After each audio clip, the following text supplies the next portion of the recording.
오늘은 우리 하나님께서 우리에게 주신 복된 날입니다. 마음 모아서 우리 하나님 앞에 예배드리겠습니다. 다 같이 사도신경으로 우리의 신앙을 고백합니다. 전능하사 천지를 만드신 하나님 아버지를 내가 믿사오며 우리 주 예수 그리스도를 믿사오니 이는 성령으로 잉태하사 동정녀 마리아에게 나시고 본디오 빌라도에게 고난을 받으사 십자가에 못 박혀 죽으시고 장사한 지 사흘 만에 죽은 자 가운데서 다시 살아나시니 하늘에 오르사 전능하신 하나님 우편에 앉아계시다. 때로서 산자와 죽은 자를 심판하러 오시리라. 성령을 믿사오며 거룩한 공예와 성도가 서로 주시는 것과 죄를 사하여 주시는 것과 몸이 다시 사는 것과 영원히 사는 것을 믿사옵나이다. 아멘. 우주 만물을 말씀으로 창조하시고 우리들의 아버지가 되시는 하나님께 찬송과 경배드립니다. 허물과 죄로 죽었던 우리들을 택하사 하나님의 자녀가 되게 하신 감사드립니다.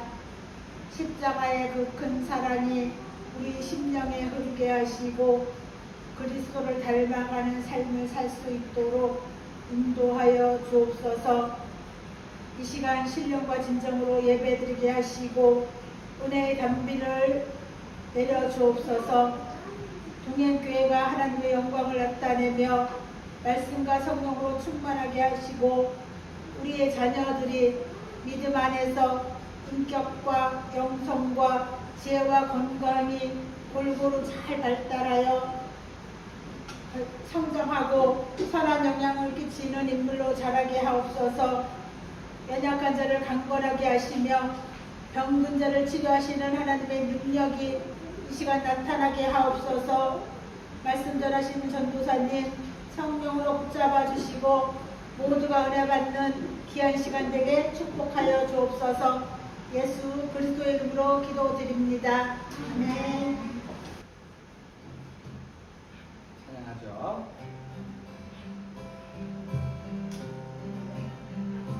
참 아름다워라 주님의 세계는 저 솔로몬의 옷보다 더 고운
하나님 말씀은 사무엘상 1장 18절 한 절입니다.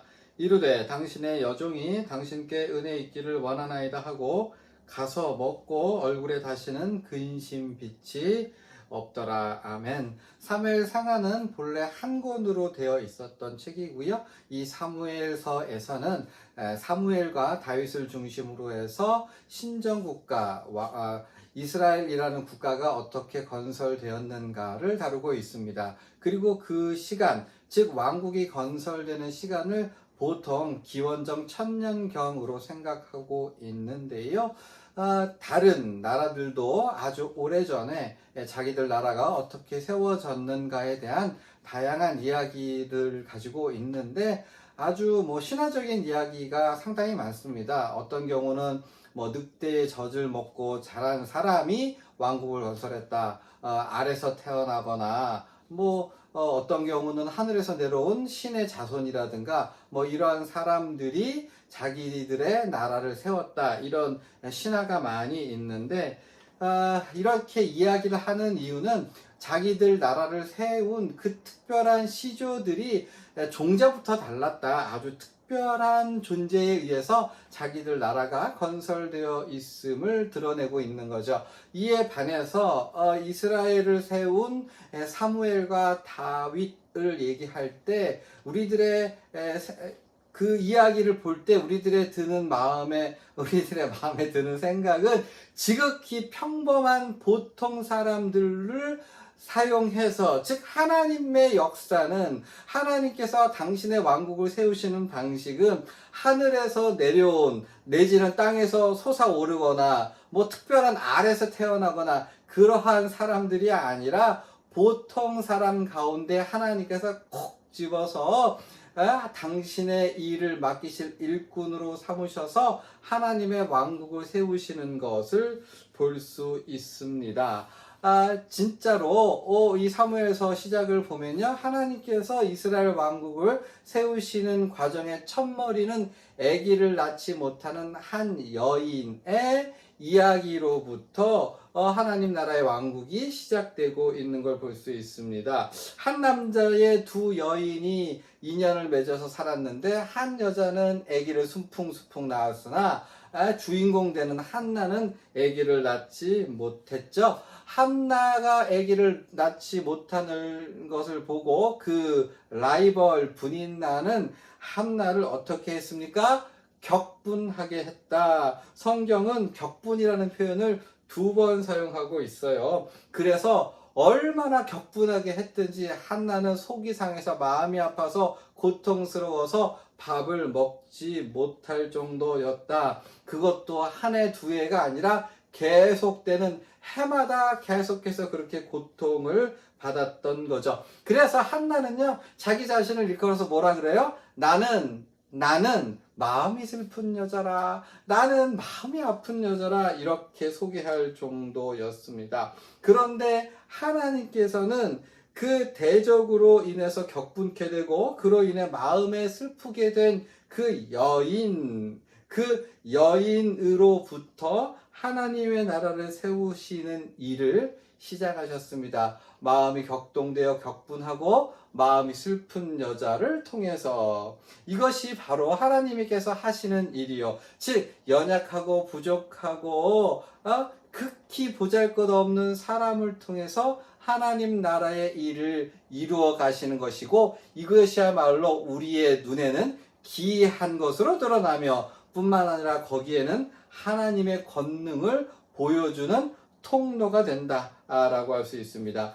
그러니까 하나님께서는 지극히 평범한 사람을 통해서 하나님의 일을 가시는데, 그 평범이라고 하는 것은 2가지로 설명되고 있으니 뭐예요? 격분하는 사람이 있었다, 격분시키는 사람이 있었다, 다른 말로 격분되는 삶을 살았다. 그래서 2번째 뭐라고요? 그의 마음이 슬픈, 즉 보통 사람의 삶이란 아무 일이 없는 행복한 사람이 아니라 오히려 격분되는 일을 많이 겪는 사람, 그로 인해서 마음이 슬픈 사람, 이 사람을 바로 보통 사람이라고 할 수 있어요. 그래서 그런지 사무엘 1장에 드러나는, 그러니까 격분되고 마음이 슬픈 그러한 인간의 상황이라고 하는 것은 한나로만 그치지 않고 사무엘의 인생을 봐도, 다윗의 인생을 봐도 그들의 삶 가운데에는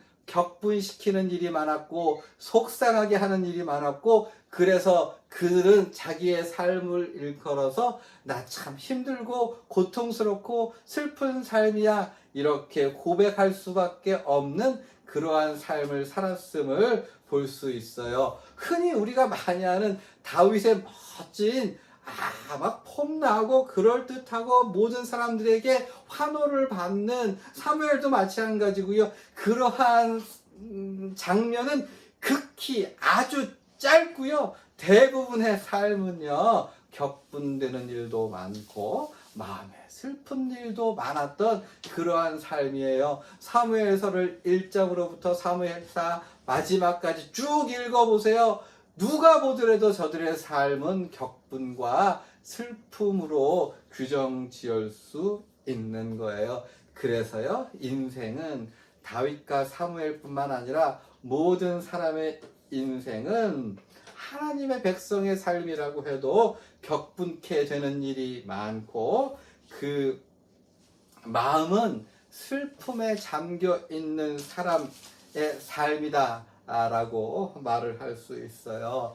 저는요, 거울을 보고 슬프고요, 빠지는 머리카락, 그 늘어나는 몸무게를 보고, 또 몸이 노쇠해가고 아파가고 주위에 어려운 일을 당하는 사람을 보거나, 야, 이런 일은 없어야지 하는 일이 끊임없이 일어나는 것을 볼 때에, 또 회사를 다니거나 또 가족 관계에서나 친구 관계에서나 격분하게 되는 일도 많고 슬퍼해야 할 일들이 얼마나 많은지 알 수 없습니다.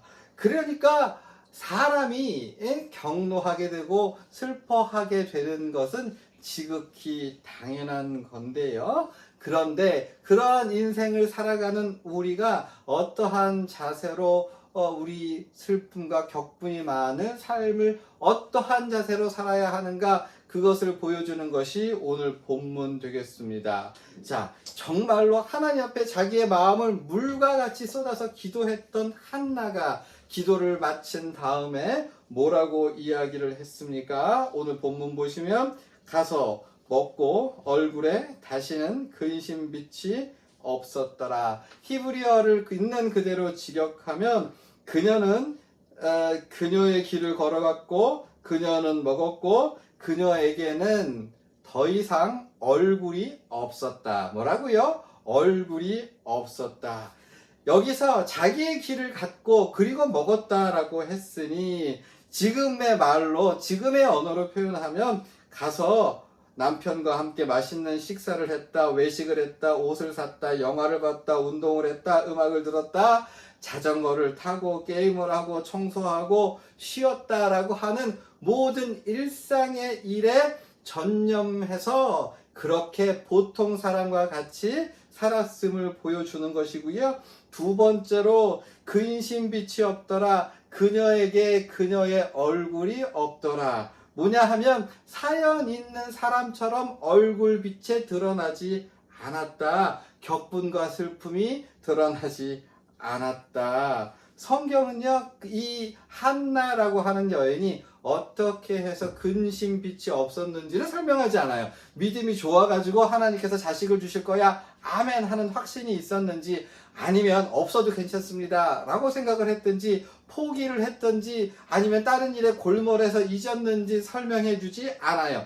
다만 분명하게 이것을 얘기하죠. 뭐라고요? 근심빛이 없었다고요. 그러니까